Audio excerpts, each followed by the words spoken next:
Ағайынға көмек әр қазақтың міндеті. Қамбар ата төлі даладағы қоқысты ауызбен теріп, азық еткен сыр еліндегі жағдайды естіген жамбылдықтар құр қарап отыра алмады. Мінекей бүгін 33 тонна шөп вагонға тиеліп, аралдық шаруашылықтарға жөнелтілуде.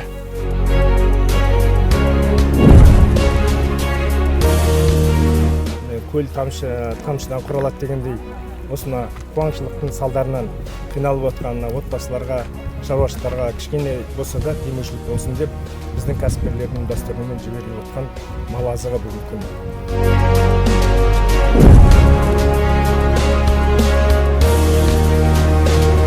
Елімізге келген қуаңшылыққа байланысты сыр еліне көмек қолын созудамыз. Байзақ ауданы ынтымақ ауылдық округі Мәдмәр ауылынан бірлік ынтымақ шаруа қожалықтары 300 түк шөп әкеп, қазір вагонға тиеудеміз.